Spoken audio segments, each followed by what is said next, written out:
Well, little hole in the wall bar, right? But Chris and I went there every year from 2002 to probably about 2000. I'm going to say 6 or 7 until he right. got gout throughout his whole body. He had to quit drinking, so he couldn't hang out with me because, well, you know. Well, All God, I right. remember it was like 26 years ago. He was trying to. The rat wanted to hook up with me that knew Chris, and I was like, I Well, it I'll was in tell you West what, guys. Virginia. We've been live for like the last minute, so Oh, let me. really? Yeah. Want me to tell rat stories while I'm on here? Oh my Yeah, God, Well, hold on My a wife second. knows Lou. them. My wife knows them. It's no big deal. It's not gonna my be a wife deal. knows it. We're live on like 3,300 radio stations right now, and Good for I them. have no control over that live No. button. Can they see So what I'm when it doing? goes live, I just we just go. I'll tell you what. Let's roll a credit. Here you go, Fight. Yeah, We'll be let's get right some back, credit. folks.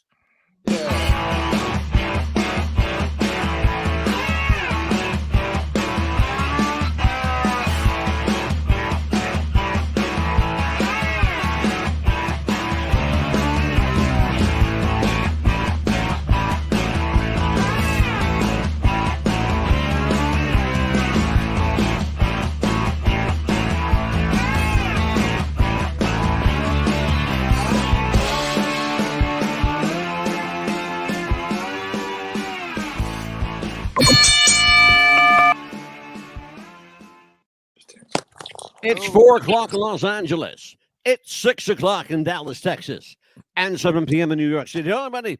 I'm Mad Dog Scipio, and this is a very special edition of A Wrestling with the Future. Joining me tonight, my co-hostess with the mostest, Amelia, the Pitbull Chapman. How are you, Amelia? Good. How are you? I'm staying out of trouble. How about you? Today I tried to stay out of trouble. It's Monday. Uh-oh. We'll talk about that after Whoa. the show. Right.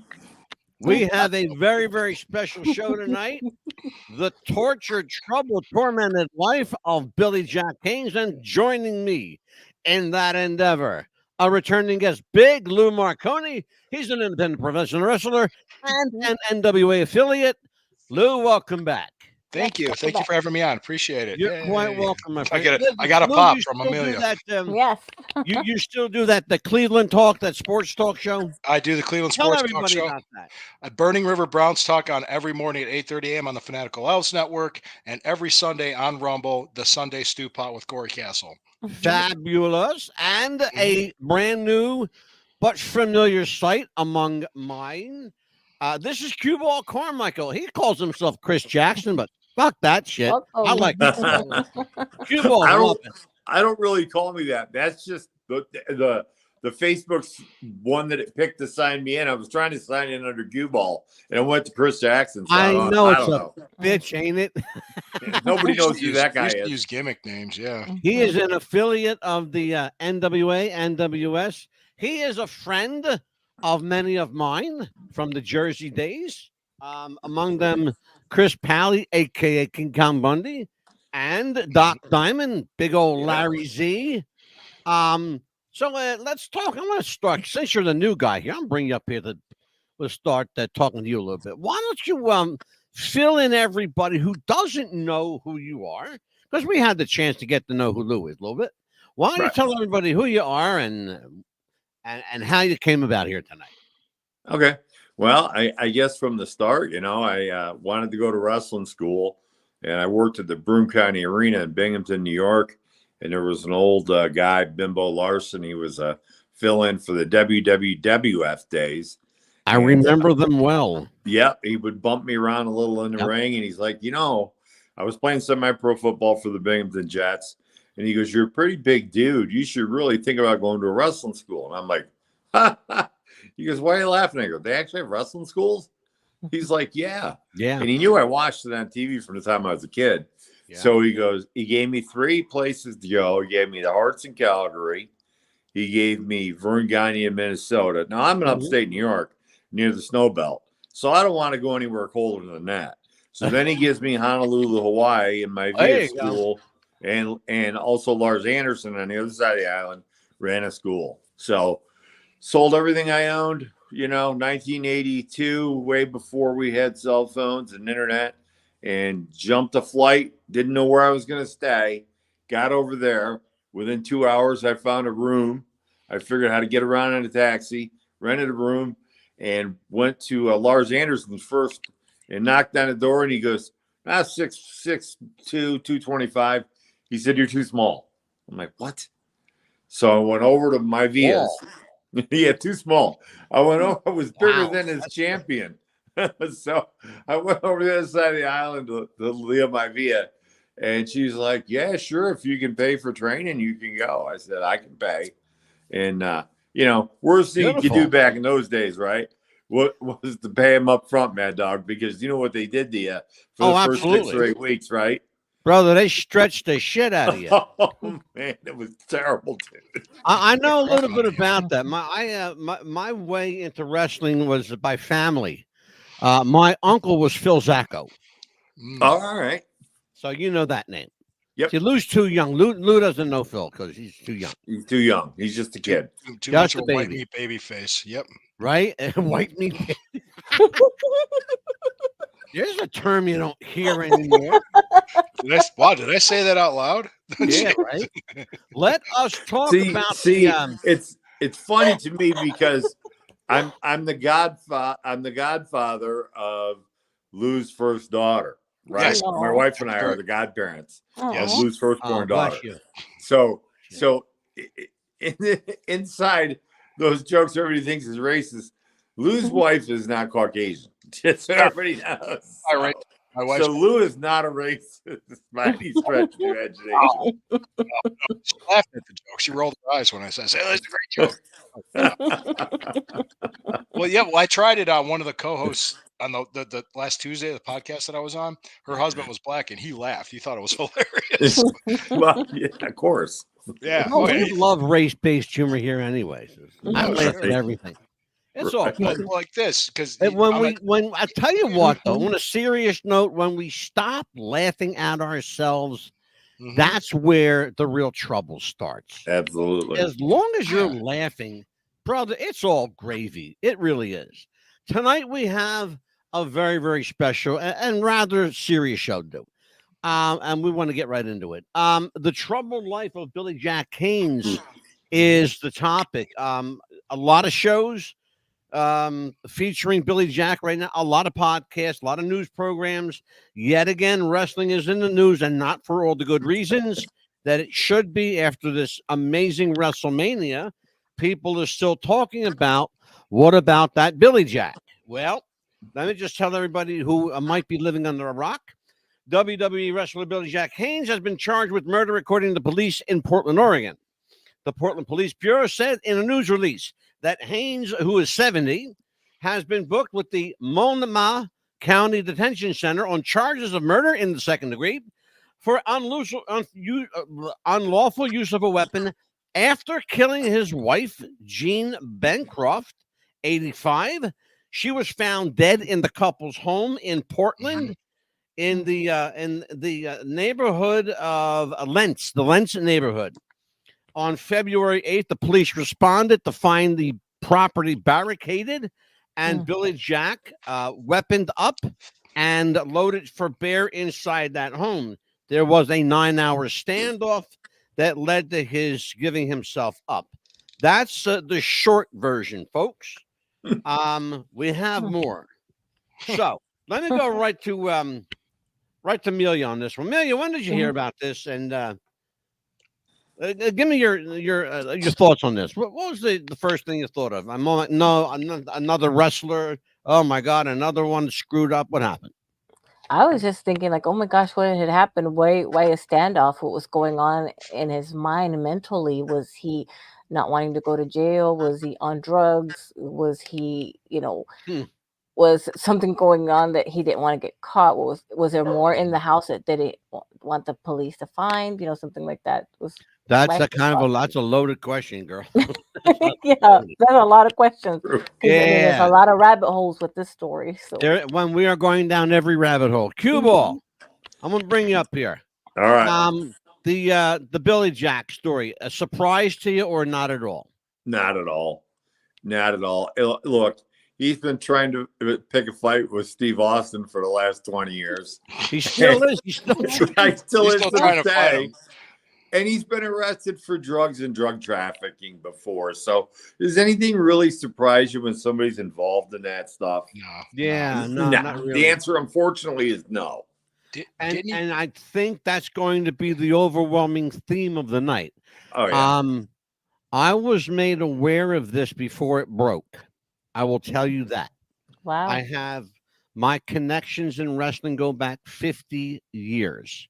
I've been in this business for 50 years. And I will tell you that all kinds of people are willing to come forward and give you a heads up before things happen. Mhm. When the Billy Jack case was going on live at the time, I was getting live phone call updates from the scene. And it was a veritable barricade situation. They had SWAT teams, they had all the local and county, regional police there. This was a bad dude when he was fired up. He was a bad dude when he was fired up. And people, if you're a drug user, you know what I mean by fired up. Lou, Yes. my suspicion is that not a surprise to you. Talk to me, my brother. No, not at all. No, I was just about to make a point. Didn't he also do time in prison for manslaughter at one point because he got into a bar fight with a guy and he killed him? Yes, that happened. Yeah, Yep. that happened. Yeah, Happened in Portland, as a matter of fact. yeah. Which is just like I've seen his interviews. I've watched his YouTube clips, and it's just like your heart goes out to this guy because he lost his mind.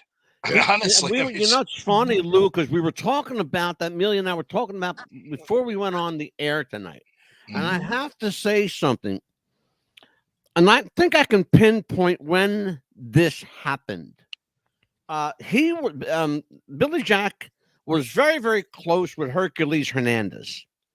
When Hercules Hernandez passed away, I could see the snap happen. They were really, really tight, these guys. They were married to each other. Guys in the business, Cue Ball and Lou know what I'm talking about. When you're married to a guy, it means you're working the circuit with him every day, 365 all year long. Yep. You see him more than your wife. Yeah. Yeah, exactly. So they were married for a tour that lasted probably 15, 16 months. So when Hercules Hernandez passed away, for Billy Jack, it was like losing a spouse. Yeah. That's when he snapped. But to the degree that he did, surprised even the most hardened skeptics like myself, because I've seen everything in this business, or I thought I had anyway. Right. But this took it to a whole nother level.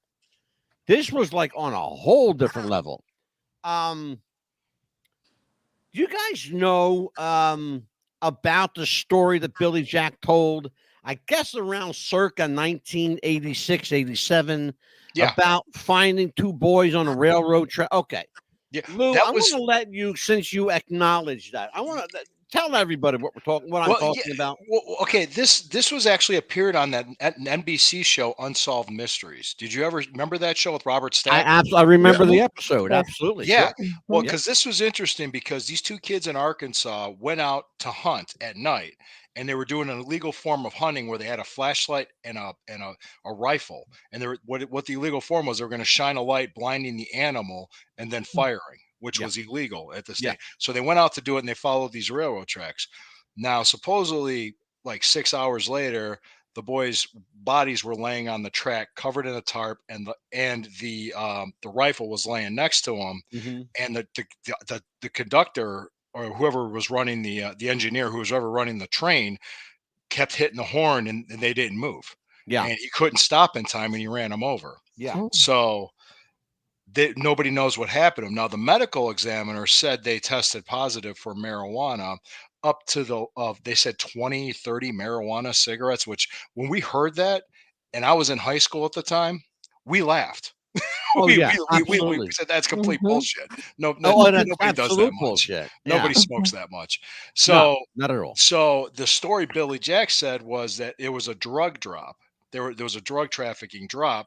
The boys just happened to show up, and they had to kill him. It was a matter of as I believed the story at the time. Believe it or not, guys, I have to tell you something. I heard that story from a very credible source, not Billy Jack Haynes, by the way. Someone in Little Rock. Let's put it that way. I And will tell you, I believe the story. There was absolutely a drug drop. That train track was used often. Yeah. Go ahead, Lou. two other things. Billy Jack claims the then governor of Arkansas was future President Bill Clinton. Bill Clinton, yeah. And Hillary were involved in this. Oh, The I'm medical ready for state- you, kid. The state medical examiner was Mhm. corrupted by Clinton and them to lie on these autopsies. Does that surprise anybody? No.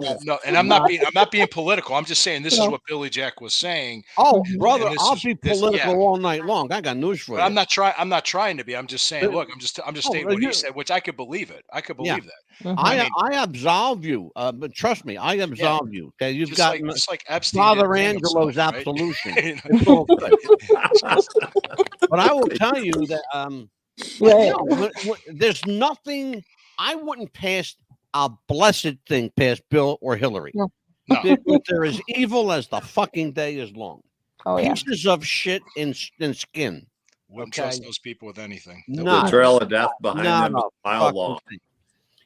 I want to talk about the blurred line that Billy Jack walked, and he did walk a very blurred line. Much of what he said was credible. Where he became literally incredible was when he started to infuse wildly crazy conspiracy theories in with the truth. Now, the truth will always stand on its own merit. But then when you muddy the waters with conspiracy theories, then you're walking a very mucky road. The lines become very, very blurred, muddy blurred between reality and fantasy, or reality and the blurred mind in his case. And it really, really, and I felt bad for the guy. I really did. That was until I heard his RF video shoot with Rob Feinstein, who was a friend of mine, and no longer is. I will divert this to cue ball. Let's talk about this for a minute. Billy Jack, over the course of time in the last 10 to 15 years, has really made kind of a second career of doing shoot interviews. And I know that you've seen a number of them. Yep. Let's talk about the interview he did with Canadian wrestler Hannibal. Oh my gosh. Yeah, well, you already gave me the response I'm looking for.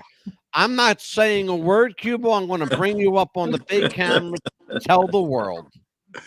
Well, I think it was clear after that interview that he totally lost his mind, right? Thank you. I mean, if you do enough drugs long enough, I mean, I was a police officer for a short period of time, 7-8 years, and I can tell you, I've seen it before. But when you do it consistently over years, it eats away your brain, and you know, he was so. It was kind of like you're, you know, in a different context, like the Ultimate Warrior, right? Yeah. How he was kind of really out there, but controlled.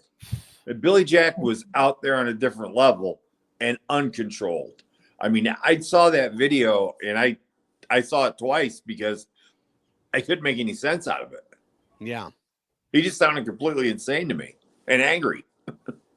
Well, you're going to hear a part of the documentary that I produced for YouTube.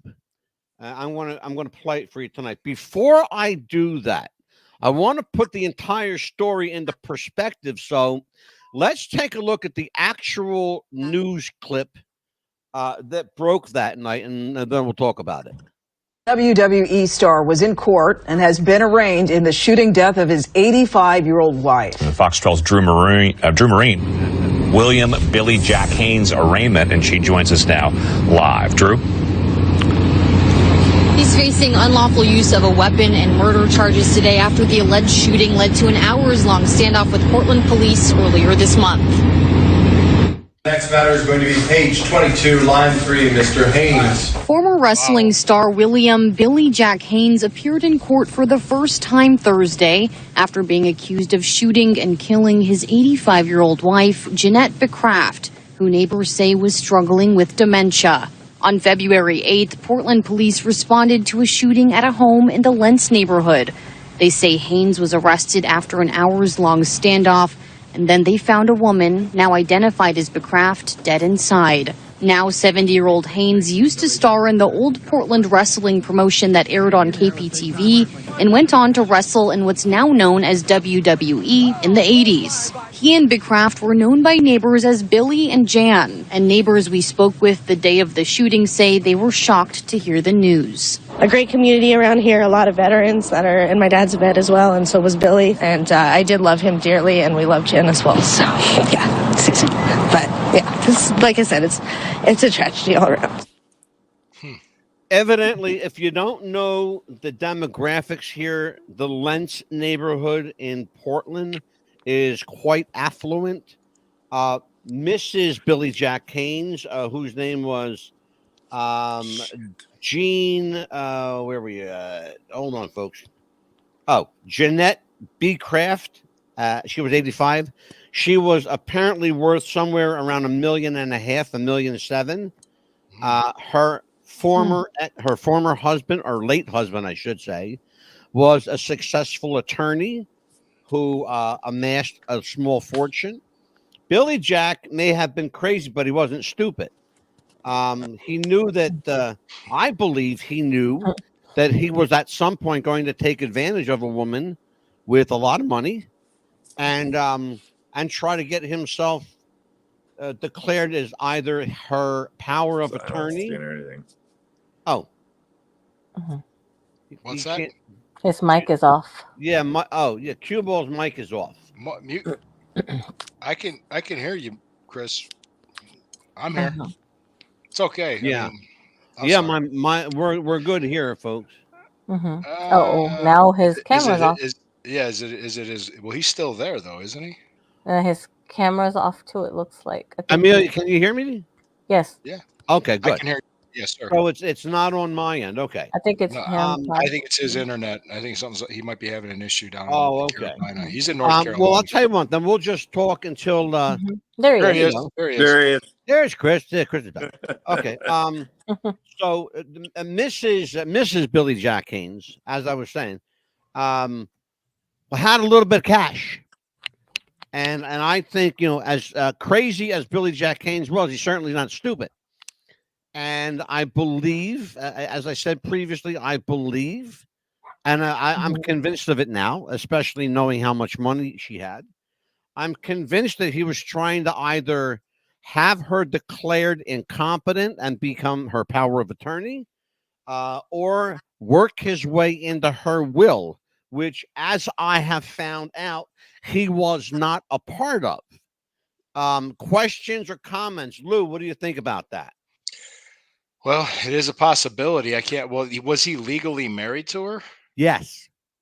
And he wasn't in her will. That's interesting. Yeah.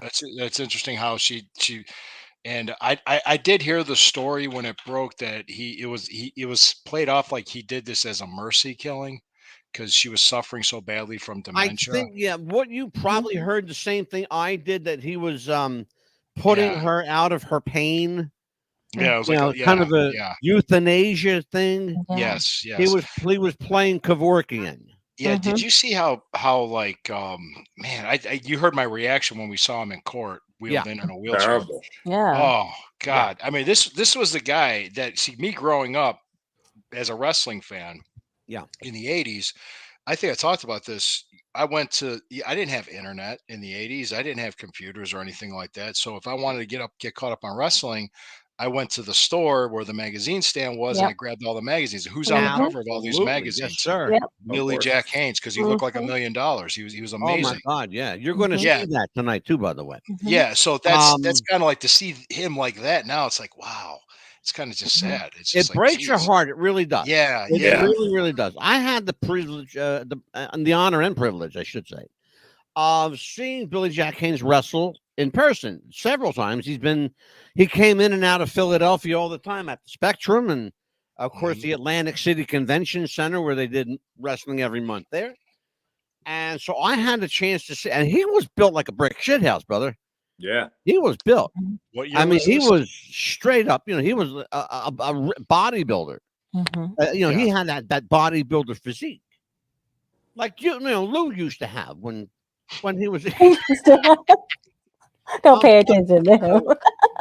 I'm busting you. This is coming from a short, little, fat Italian guy. Don't worry about it. No, I was asked, how do I keep in shape? And I told him I use energy drink and boner pills. There you go. I got remind Amelia. Write that down. never disappointing. I have to write that down. Energy drinks and boner pills. Okay. Yep. So I have to buy. I got to buy Viagra and protein drink. Yes, Red Bull and Cialis. There you go. Absolutely. So, they'll appreciate the endorsement I give them. Right. Your next sponsor is. That's right. Chris mentioned that Billy Jack was on a different level of crazy. Well, let's talk about that. And this literally says Billy Jack Haynes is on another level of crazy.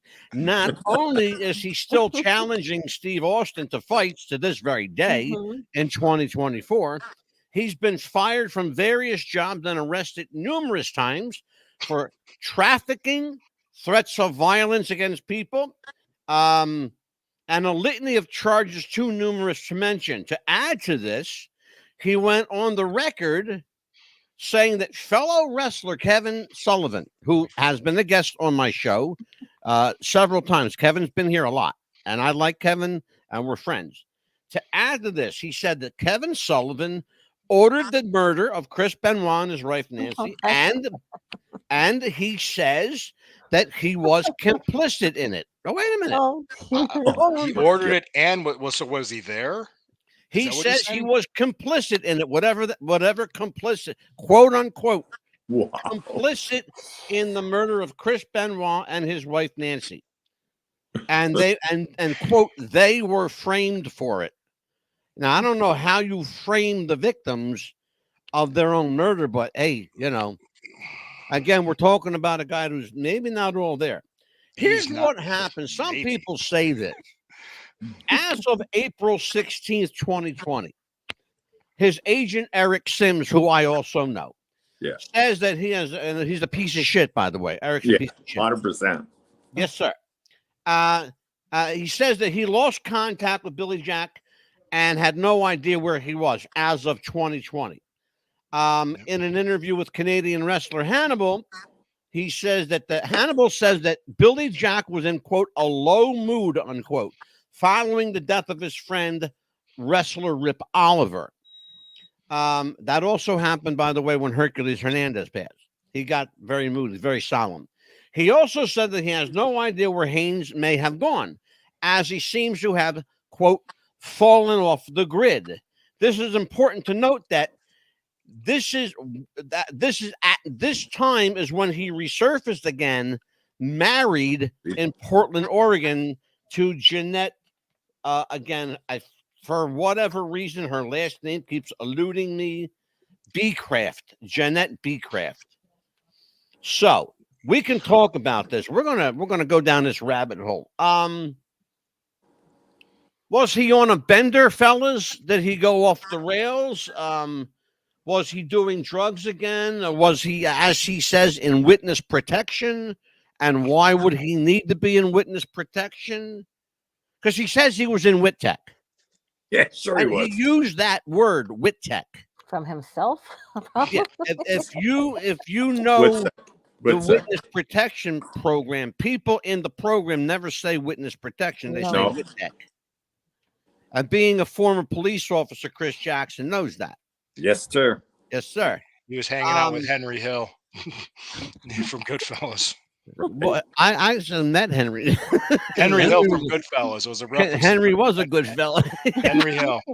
Was. Yes, yes. So let's talk about that, guys. Let's talk about that.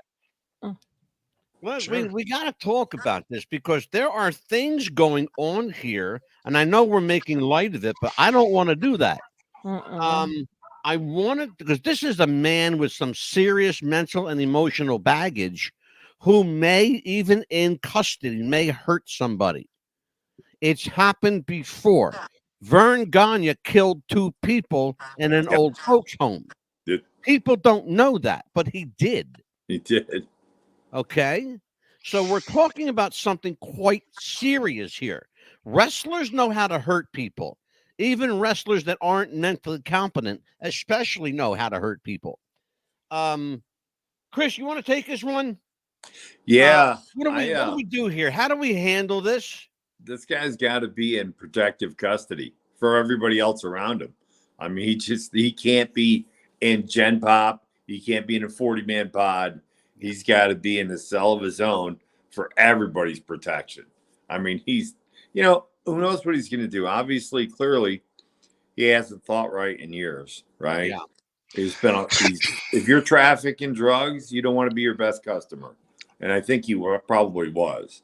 And so that takes a real toll on brain cells. And when you start to lose a lot of brain cells from hard drug use, and you're also, especially if you're using meth, which I think was a big thing for him. That alters your brain chemistry, right? Yep. And reduces your dopamine, but not only that, the firing in your neurons is reduced. So you almost go to primal thinking. And that primal thinking is eat and hurt somebody. Yeah. That's the 3 primal things, right? Absolutely, Kill things, sure. Eat things, and F things. Yeah. So, and I'm afraid that's please. Well, you mentioned the one drug of choice of Billy Jack Haynes was meth. Yeah. He was clearly a meth head and said publicly in the RF video shoot and on kayfabe commentaries you shoot that that was his preferred drug of choice, meth. He said it. And he also was he was fond of the liquid spirits. Yeah. He liked to drink.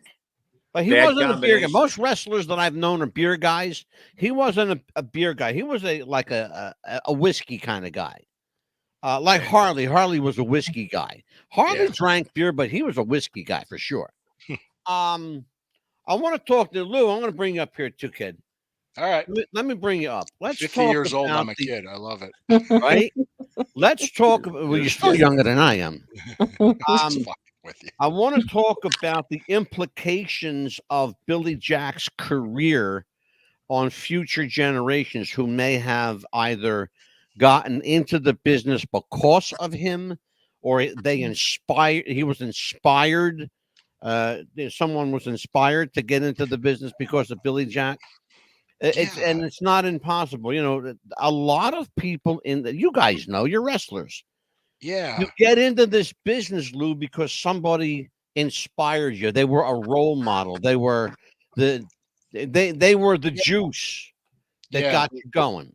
Yeah. I'm trying to think. I know Brian Adams' crush was influenced by him because he's from the Portland territory too. I'm trying to think who else possibly could have.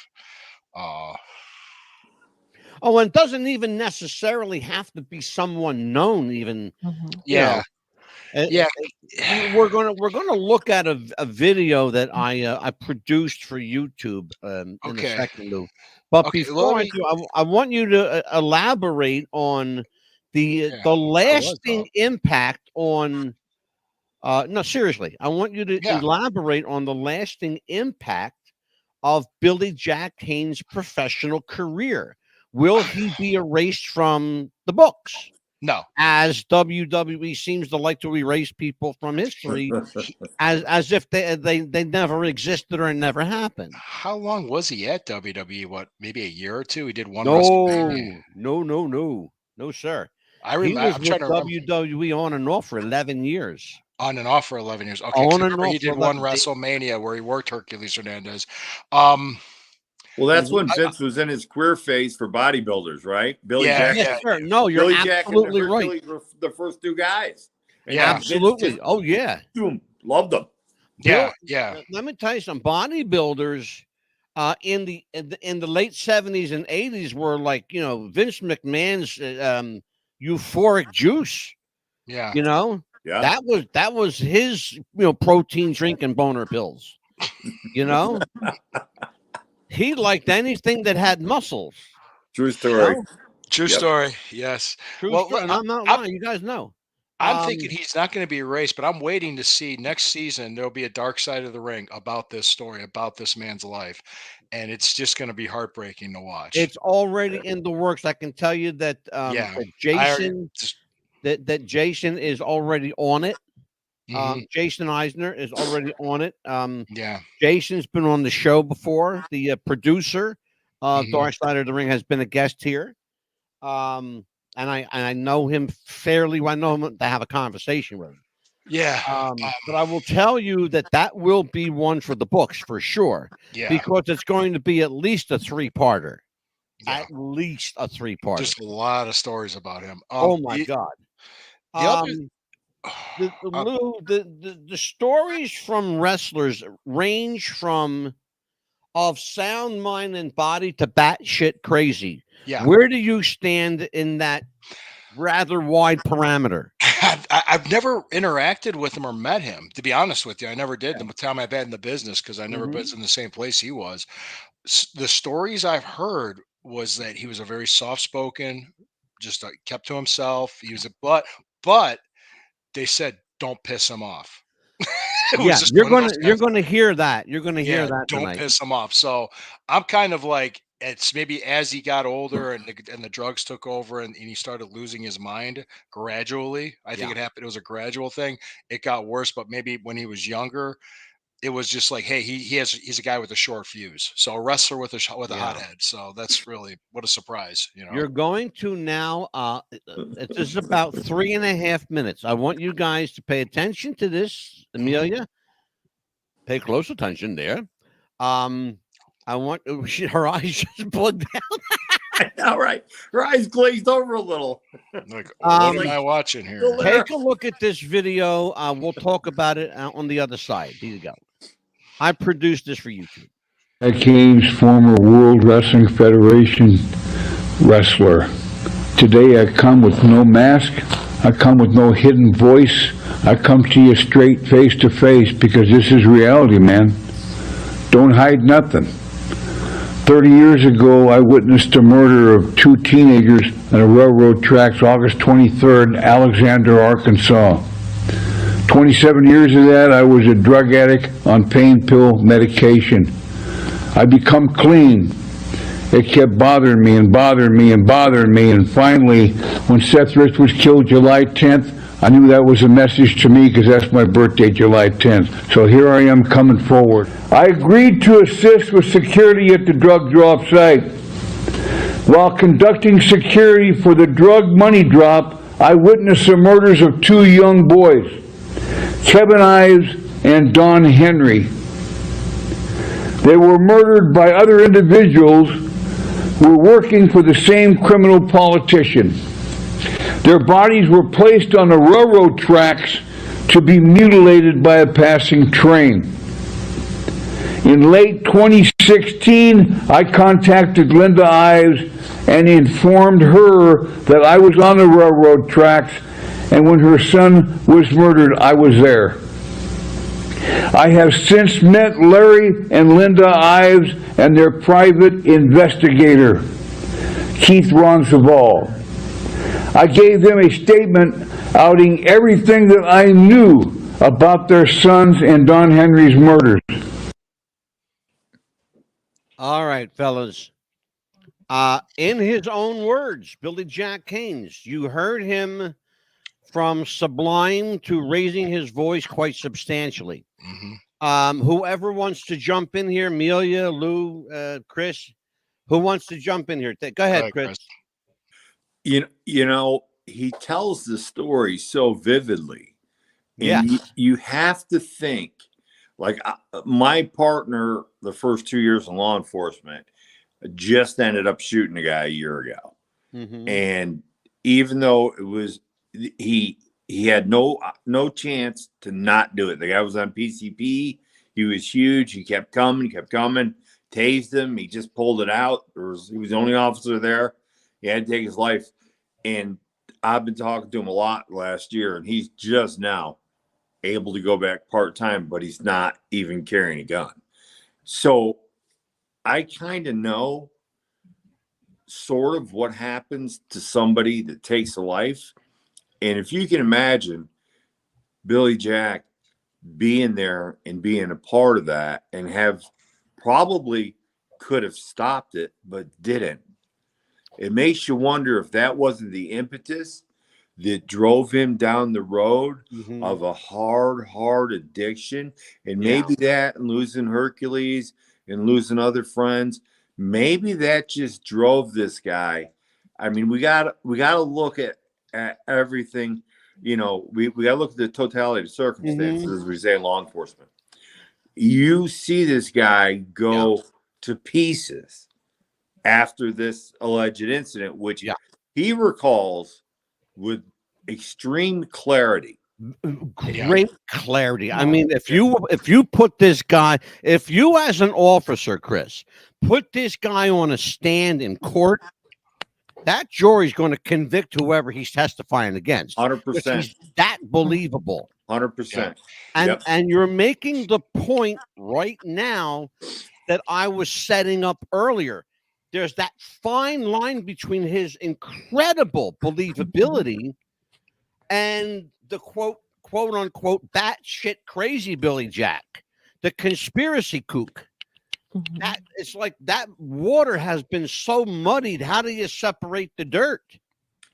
Well, you know, I've got a little bit of experience with my son was a incredible meth addict between the ages of about 17 and 24. Before I convinced him to go out to New Beginnings Rehab in California and get clean and come back. He's 6'1", big kid, right? Went out 169 pounds, ate steak, lifted weights, came back 225, rock solid. Yeah. Unfortunately, 18 months after he got clean, he got murdered. But, you know, I'm familiar with that paranoia and that thing that comes with meth where, like, he thought everybody was always out trying to get him, and everything was a conspiracy theory when he was using. So I saw it for 6 or 7 years firsthand. And I can tell you that if you throw Billy Jack, having seen something that horrible, of 2 young boys being killed, and you throw him into and listen, you know, certain things that happen when you're a kid do that to people. Certain things you see as an adult do that to people, and it sends him to a place where he can bury it and forget it while he's using, while he's drinking, while he's taking pills. Yeah. You know, you gotta almost believe this is about the time that he started going off the rails. I am so with you on this. But I need you to answer a question for me. I can't wrap my head around this, and I'm a pretty intelligent guy, but there's some things I just can't comprehend. What is, and maybe you can explain it to me. Maybe Lou, maybe you could jump in here. I'll see. Amelia, if you want to. What's the connection between drug use and paranoid conspiracies? What is this? There's an inextricable link between conspiracy theories and drug use. Alters brain chemicals. Why, where? Anybody here that wants to jump in, please. Yeah, if you ever, like, even when you're doing something as recreational as marijuana, you get that, wait a second, like you get that kind of edgy feeling. That's just something that's considered like recreational today. Sure. And it's like, because it's like you're looking around like, wait a second, is somebody here or somebody checking us out? Oh my God. I mean, I've been in hotels when wrestlers are looking out the people saying the cops are coming down the hall. I've seen that happen. I've seen that happen. And I'm like, I think we're okay. And so, I think it's just being in that, the mind altered puts you in that, like, edginess. Well, it's proven fact. Methamphetamine changes the chemical makeup of the brain. I obviously looked into this, and it alters the state. It number one is it kills your natural production of dopamine. Right? I mean, wrestlers are already guys who get off on the excitement of 25,000 people. Lou and I both had the pleasure of wrestling for the WWF back in the day in front of 25,000 people. And I can tell you, by the time I walked to the ring, I was blown up. And that was back in the day when I could wrestle for 20, 30 minutes and not blow up. It's exhausting, isn't it? Yeah. The adrenaline pump of just going down there. And then we become adrenaline junkies. And I've jumped out of airplanes and I've parasailed. And I've done 145 miles an hour on a motorcycle and 160 in a police charger. And just you just become such an adrenaline junkie. Yeah. That that meth is an artificial dose of adrenaline. The problem with it is it affects the neurons, the neuroreceptors, and it affects the natural production of dopamine in your brain. So without continued use of that meth, you have absolutely no dopamine active in your brain, right? Yeah. And you're just lethargic, and then you start tweaking, and then it gets real ugly, right? So, I would say this: what he said, Billy Jack, he believes it.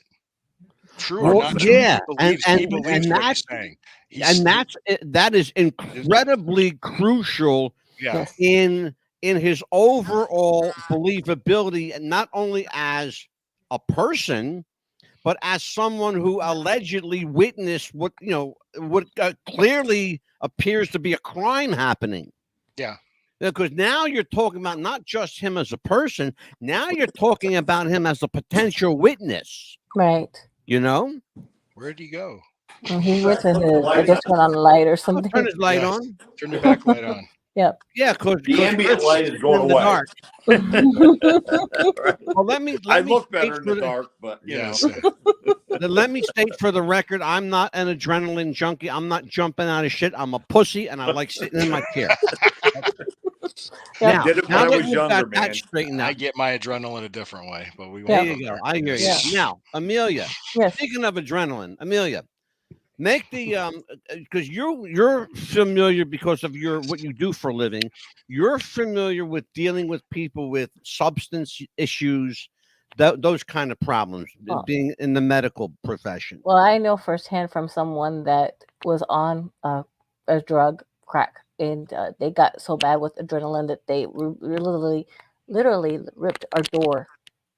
Well, let's talk about the connection between the drugs and something that you're familiar with, conspiracies. Now, I will say for the record, Amelia and I are both kindred spirits because we're both conspiracy kooks. Oh, me too. But not to the point where, I'm willing to say that, I shot JFK because, I was too young for that, but I was born on that day. But right? That year. Yeah, by the way, just so we have everything clear here, my birthday also is July 10th.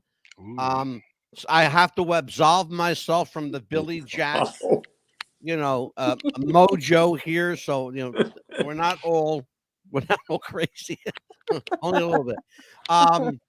Amelia, the connection between the conspiracy theorists and that the elements of narcotics, you see it in your profession.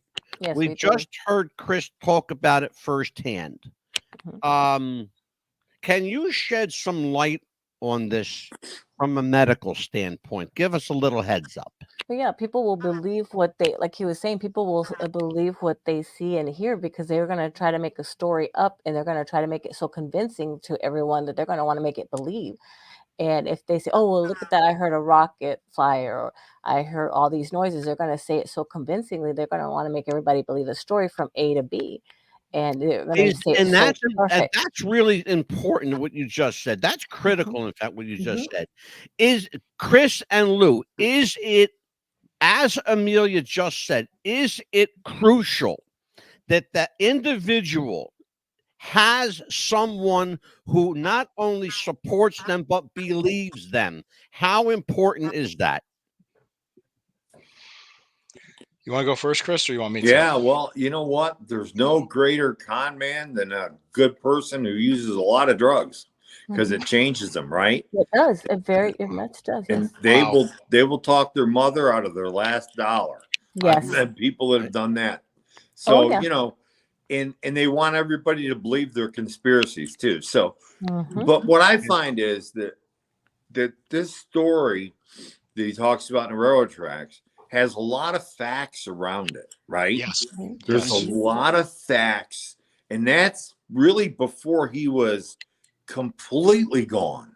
Yeah. Did this happen? And this is an old event from the 80s, right? Yeah. I mean, and you could see somebody hiring Billy Jack to watch over a drug run, right? Number one, he likes it. Number two, he's got adrenaline from doing it. And number three, he's a big fucking monster. So he'd be the guy I'd hire if I was going to do a drug drop to make sure shit went down straight, right? Well, yeah, So- you saw what he looked like in that film clip. He was jacked up. Oh yeah, Yeah. His liver was screaming, right, Chris? His liver was screaming. Dude, he was taking a lot of something. But Yeah. you know, I hung out with bikers that used to do nothing but drink beer, lift weights, and take steroids. That's all. Yeah.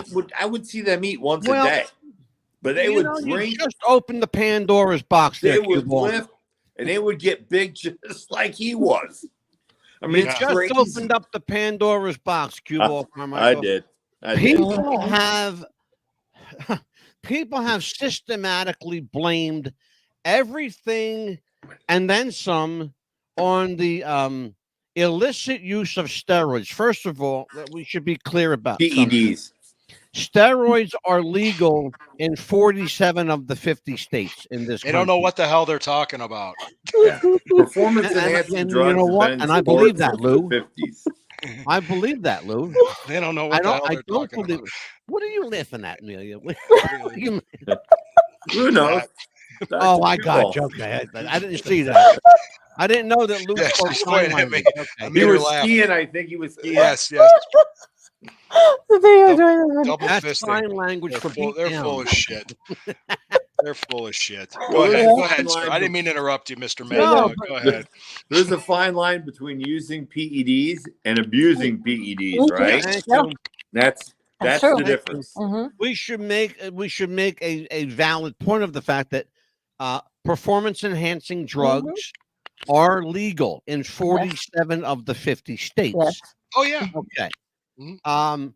Aside from that, I can't see why or how a steroid or a performance enhancing drug did in any way, shape, or form add to his either mental cognitive ability or detract from his mental cognitive ability. Agreed. It doesn't affect it. I mean, that way. it's It doesn't do either. that. The other thing is we know nothing about his mother or father. Right. We're talking about something that could legitimately be genetic. Right. Sure. We know nothing about. Was his mother or father a drug user, alcoholic, were they Bipolar. dependent on We don't know. prescription? Yeah, we don't know anything I about don't it. know. No family history. Yeah, No, no family history. exactly. He could have had mental illness in his family history, right? Exactly right. I think every wrestler has it in his family. That's why he ends up in wrestling. Or Yeah. she. And you know, you are closer to the truth than you know. You really Oh, are. I know. I am. There You're is absolutely something wrong closer with to the- us. I'll tell you There's what, something- man. This is. I'm glad we did this show tonight. I have to tell you, you and me both. I me got too. some answers. I'm going to give Lou his own show called the Lou Marconi Comedy Hour. That's right. You can't stop making jokes. It's what I do. I know it's what you do. When Lou and Manny Fernandez and I were hanging out in a bar one night, Lou was not the funny guy. No, it was Manny. And I were. Yeah. Yeah, I'm sure. I'm also a controlled professional on screen, Lou. That's the difference. There you go. Amelia, what do we got coming up? Oh, let me see. I gotta get my book out. If I can stop laughing. What did I do? What did I just make some jokes? What did you do? I got two crazy lunatics I'm going to be bringing back often as I can. You know, we haven't even gone down the road of Lou and I traveling together for years. Oh God, yeah. Well, no, that's going to be a separate issue of Wrestling with the Future. I got a very, very look, I interesting. was with the Iron Sheik on the road for 3 straight years. Jesus Christ, with Cos. Yeah, I want to hear them road. Oh my Yeah, God! what we got? And Public Enemy. Oh my Angry God! Geek Show tomorrow. Oh, you knew Rocco? Oh, of course. Ted was a good friend of mine. Yeah, Rocco. I look. I knew Johnny Rocco for years, man. Traveled with him. Rocco, you didn't want to get those. You didn't want those guys together with the Iron Sheik because little old me, who wasn't into any illicit, recreational drugs, did not get a night's sleep. Yeah. Well, I tell you what, Ted Petty was just a sweet guy. Look, man, he was a guy. He was a freaking saint, man. He was. Yeah, I mean, he was a great guy, just a great human. He really was. Teddy was just a sweet, good guy. Super talented. I hated that he died talented. the way he died. The shit he was doing in his 40s, nobody else was doing at that age. Yeah, I know, brother. I know. No, he was something else, man. That man was an entertainer. He was an athlete and was great at what he did. Yep. 100%. And he started a long time ago. But he was at this for up to the point where he passed away. He was at this for 25, almost 30 years. Yeah. Tell him the story when I did the seminar with Harley Race, what I did and how much he's like smiling from ear to ear because I got pissed at this dude. We're gonna have to save that for a show with you guys. Remember that, Chris?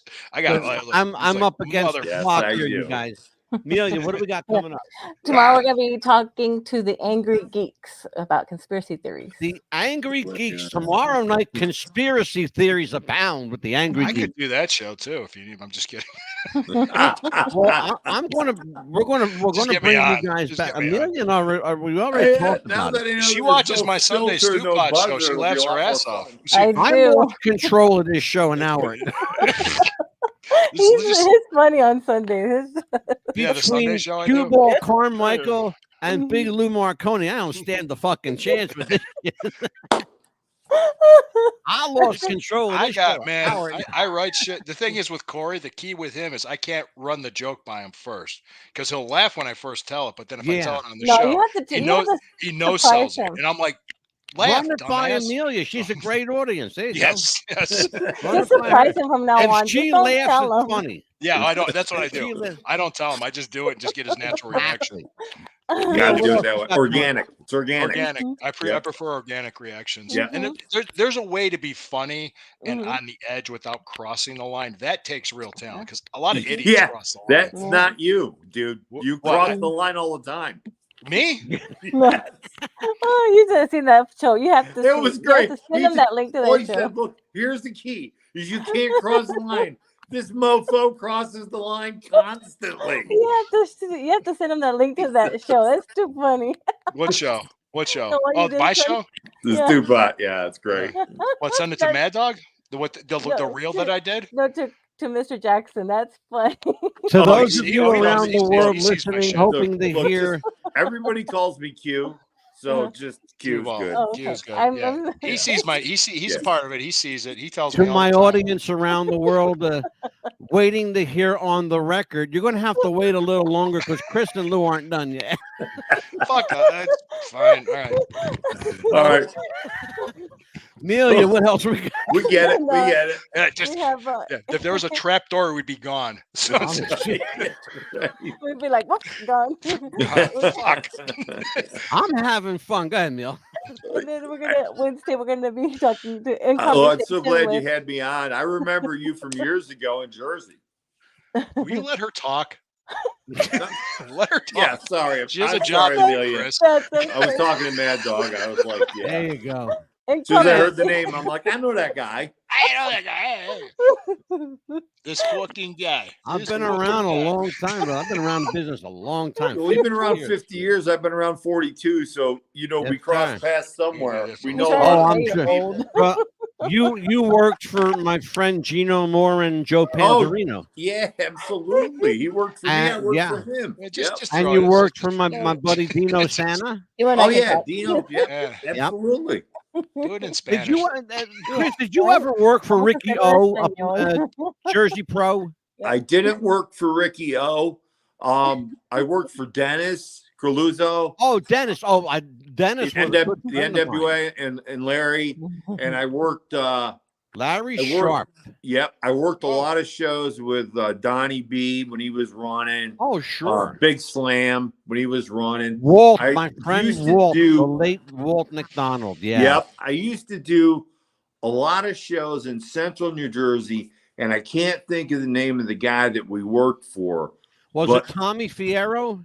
It wasn't Tommy. Oh, it'll come to me once we're off the air. You know how it Okay. is. You know how it is. Yeah, there's a couple guys around here. You got Tommy Cairo, Tommy Fierro, Maybe you know what? It Um, might have been Tommy Fierro. It might have been Tommy. Frankie Casanova. Oh yeah, remember Frankie? Yeah. He's still doing that same bit. Of course. Of course. 50 plus years old, still doing the same. No, that's crazy, man, right? That gimmick's going to die with him. Let's hope so. Right? Yeah.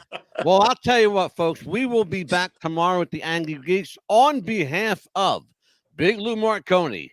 And Lou, give one more plug for the radio show. Cleveland, what is it? Cleveland, a Burning River Browns talk on the Fanatical Elves Network and on Rumble every Sunday morning.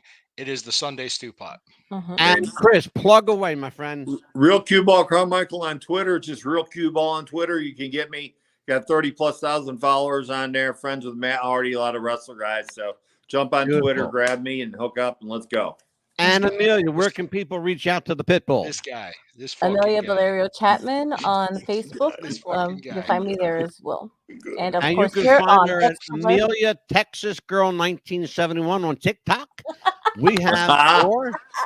Oh, I'm gonna come find you now, girl. Oh yeah, no, he's gonna see all she's my got- videos. You're gonna love it. She sings with naked cowboys on Hey, TikTok. hey, guys, it's either this for me or OnlyFans, so I have a choice. I'm telling you, yeah, exactly. Yeah, but you're always at my page, Luke. Fuck you. We lost this show tonight. Good night, everybody. We'll see you next time.